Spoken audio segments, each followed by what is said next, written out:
What's cracking, guys? Bruce Matson, your host of the show of Metric Scout Fantasy Football. And as we all know, Christian McCaffrey is now out for the season due to an injury. We're not going to be able to use him in our fantasy lineups anymore.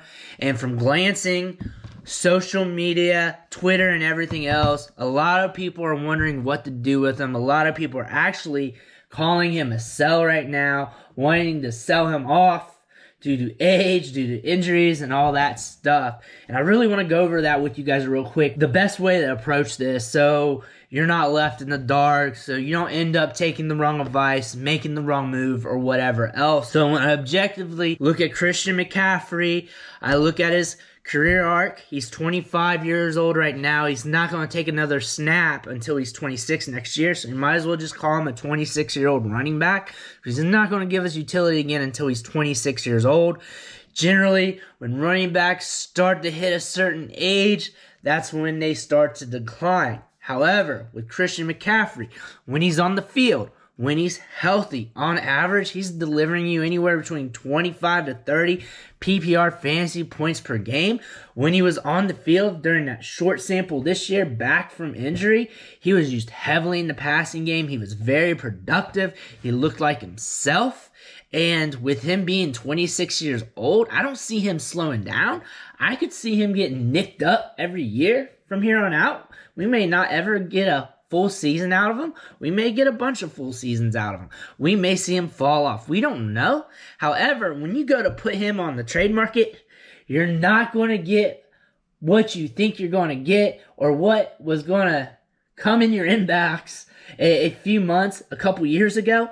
Those days are gone. You're not going to get that value because people are worried about what's coming over the hill. When is that happening? When is the drop-off going to happen? And you know what? Christian McCaffrey could be a big-time asset for quite a long time and just not hold that trade value, and that's okay.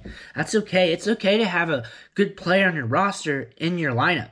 The best way I would do it is just kick the tires and see if you get any Godfather offers if you're worried about it. But I would not sell just to sell, and I wouldn't just sell just to get rid of him because I'm worried about the future. When Christian McCaffrey's on the field, he scores fantasy points. And if you get a buffet of picks, you may not even get lucky enough to get half the points per game total out of those players that you're getting from McCaffrey, especially for multiple years. On the other end of the spectrum, you may find someone still willing to pay for him, or at least pay a significant value, and you may be getting pieces that you want in return that are younger. Like, objectively, you got to look at both ends. Like, he is getting older. He has been dealing with injuries, and there are other good running backs out in the league. There's other good wide receivers. There's draft picks.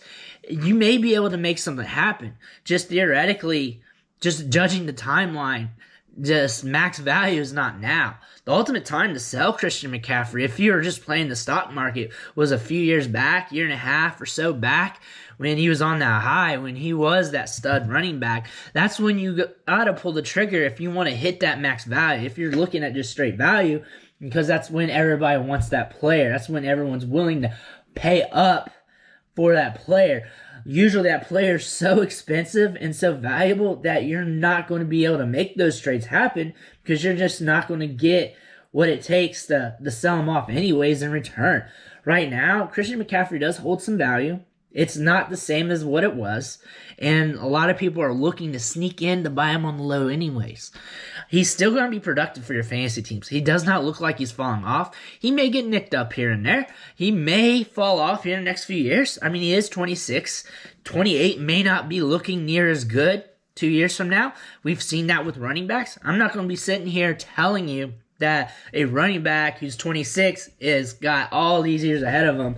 Don't worry about it, because we've seen this happen. We've seen running backs drop off like that before. However, you do not want to just be selling guys just to sell them because you're worried about the future so much, especially when they've shown you indications that they can be productive. So really, all you need to really be doing right now, just kick the tires, see what comes back at you. If you get an offer that you love, take it, go ahead.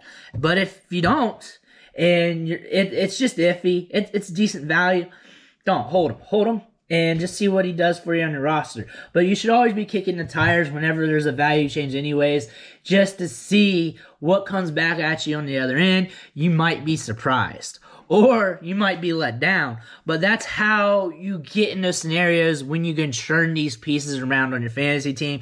And on the other end of this, if Christian McCaffrey does fall off, like say he's nothing next year, let's say that the deep end situation happens, and you did whatever you could to see if you could sell him now, see what could come back at you. Well, you're going to have that peace of mind saying, well, when he did get hurt last year, when he was put on IR, I did put him on the trade block. I did offer him out to some folks. I just didn't get anything in return. And at that point, it was best to hold him anyways. You're going to feel better about that situation if something does happen to him. If he does fall off. If he does fall off in year 27 for him, 3 years from now or whatever. You know you put yourself in a position to where I tried to get value back in return on the trade market. It just didn't work out. I'm good though. I got some more years out of him, and I did what I could. So think of it along those perspectives. Just kick the tires whenever there's a value change. No players to sell, no players to buy. There's always just value changes that creates opportunities for you to see if you can capitalize on. Always kick the tires, see what you get in return from the other managers in your league, and don't follow advice of people saying this guy's a sell, this guy's a buy, especially if they're not giving you any opinions on what to sell or buy for. Like for me, I'm not selling Christian McCaffrey unless I get a big payment in return. I'm talking at least 3 first-round draft picks, and for some people that's a lot considering he's an injured asset. But I'm not leaving 25 to 30 PPR fantasy points per game off my roster into somebody else, and I'm not giving it away at a discount. I'm not giving discounts. I'm not here to give you the value that's supposed to be on the market. I'm here to win. I'm here to get what I want in these trades. I'm not here to play the value game. I'm here to win. So you got to think of it along those spectrums. If you're worried about them, when you go kick those tires, think I need to get value in return. I need to get the upside in this trade to push my team over the top and be better with the Christian McCaffrey. If you're worried about him falling off completely, you just got to be smart about it. That's all you got to do. Just be smart about it in those trade negotiations. Don't sell him off for a lot less than what you would be willing to sell him off for 18 months from now, because it's not going to be worth it for your roster if he comes back next year and he's balling out. But I want to thank you for watching the show, sticking with me. Make sure you hit that subscribe button on the way out. It means a lot to me. It fuels me to keep doing this content for you. We're on a quest for 1,000 subs, trying to get there before the end of the season, and I need all the help I can get. Again, I want to thank you, and I'll catch you next time.